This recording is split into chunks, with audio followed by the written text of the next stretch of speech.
დარღვევები ფინანსთა სამინისტროში კონტროლის პალატა უკვე მეორე ხმაურიან ანგარიშს აქვეყნებს. სამინისტროში ჩატარებული სახელმწიფო სექტორის ფინანსური მართვის მხარდამჭერი პროექტის აუდიტის თანახმად საბიუჯეტო პროცესის გამჭვირვალობის გაზრდის მიზნით საბიუჯეტო დოკუმენტაციების პოპულარული ენით შესადგენად სამინისტრომ ტენდერი გამოაცხადა. აუდიტმა დაადგინა, რომ ფინანსთა სამინისტროსა და ტენდერში გამარჯვებულ შეზღუდული პასუხისმგებლობის საწარმო კონგას შორის გაფორმებული ხელშეკრულების შედეგად ბიუჯეტის პირდაპირმა ზარალმა 61,446 ლარი შეადგინა. აუდიტის დეპარტამენტის უფროსის განცხადებით პასუხისმგებლობა მინისტრის მოადგილეს ეკისრება. ვაპუნა პეტრიაშვილი ტენდერებს კურირებდა. კონტროლის პალატამ აუდიტის შედეგები ფინანსთა სამინისტროს უკვე გადაუგზავნა და მათგან ახსნა განმარტებას ედის. სამინისტროში კი აცხადებენ, რომ მასალებში გარკვევამდე კომენტარს არ გააკეთებენ.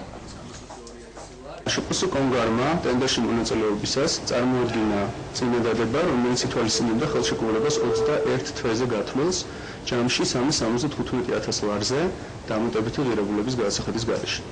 ხელშეკრულება ფინანსთა სამინისტროსა და გამარჯვებულ კომპანია აშპს კონგარ შორის გაფორმდა მხოლოდ 7 თვის ვადით, სადაც თანხა დარჩა უცვლელი.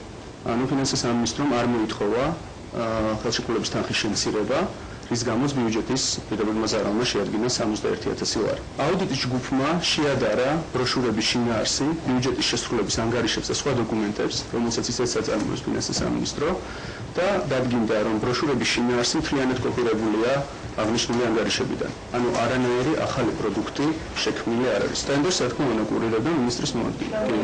ტენდერს კურირებდა ბატონი პეტრიაშვილი. ჩვენ არა ვართ ის ორგანო, რომელიც ამ პასუხისმგებლობას ვანიჭებთ. ჩვენ ხედავთ, რომ აქ არის არამიზნობრივი და არაეკონომიური ხარჯი. ჩვენი ანგარიშები გადავაგზავნეთ ფინანსთა სამინისტროში. მოდიაგდას უკვე მიიღებენ და უკვე ჩვენ ველით მათგან, როგორც ჩვენ, ასევე სხვა დაინტერესებული პირები და საზოგადოება დამატებით არგუმენტებს და დამატებით განმარტებებს იმასთან დაკავშირებით, რასაც ჩვენ მანდ უწერთ.